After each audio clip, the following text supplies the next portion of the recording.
Meet Becki. She's a mother, a daughter, a sister, a friend. And another one of her favorite roles is that of a leader. She's been given an awesome gift, inspiring and motivating others, and it's not something she wants to waste. For the last 5 years, Becki's been leading others to serve well at Panera Bread. When COVID-19 hit, everything changed. As other managers were furloughed, she was selected to stay. She was scared, emotional, she felt defeated, but most importantly, she felt empathy. Standing inside her empty restaurant, Becki quickly realized the risk of everything being gone in an instant. Memories of guests flooded through her mind of those who had spent many moments sitting in the empty tables. In the quietness of the unknown, she shared a Facebook post that would soon become a catalyst for change, reminding others that our words and actions matter. That Facebook post, well, it blew up. A radio station read it, then another, then another. Political candidates shared it on their pages. Suddenly, Becki wasn't just being looked at to lead her Panera team. She was leading mothers and managers and other restaurant owners, inspiring them to keep moving forward in a time of crisis. She had never had such an amazing, scary responsibility. Things were shifting quickly and each day looked uncertain. So instead of making decisions out of fear, Becki did 2 things. She asked her team to trust her, then decided she needed to share her team with the world. Gone were the days of keeping her team members hiding behind the scenes.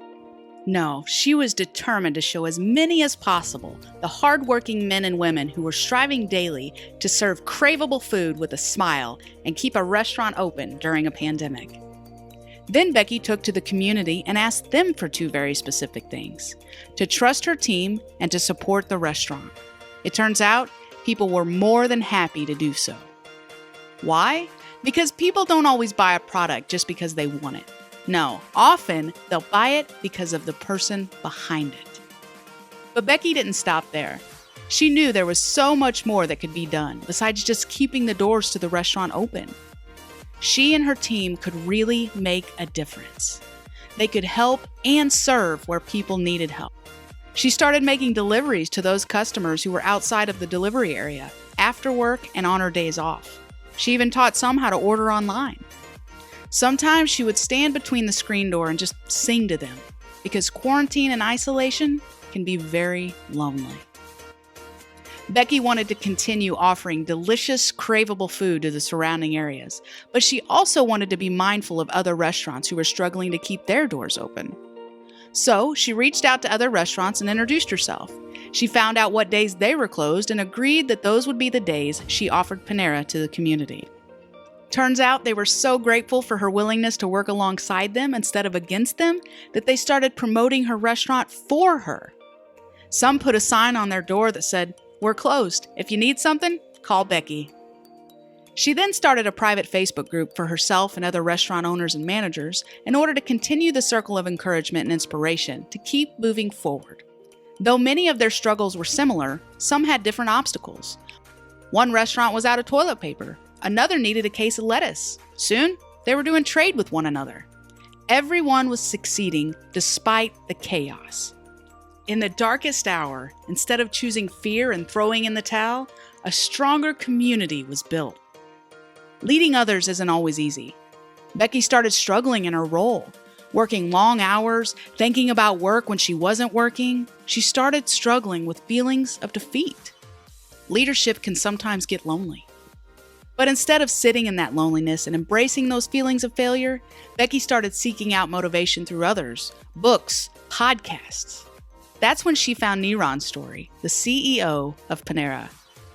His words re-inspired her to keep moving forward.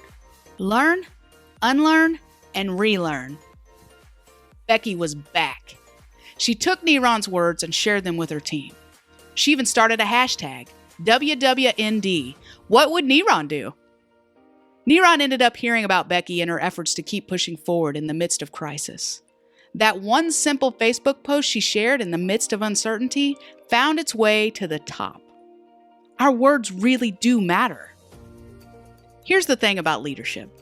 Not everyone wants you to succeed. Not everyone is confident with themselves. You will work for and with others who aren't always for you. This is where the real leaders rise up. You'll be faced with crisis, sadness, uncertainty. This is where the real leaders rise up. We have to make the choice whether or not we'll be a light to others or allow them to steal the light from us. This is where the real leaders rise up. This is just a small peek into Becki's story, but her story is far from over. What's your leadership story going to be? Let Becki help you figure that out, one next right step at a time.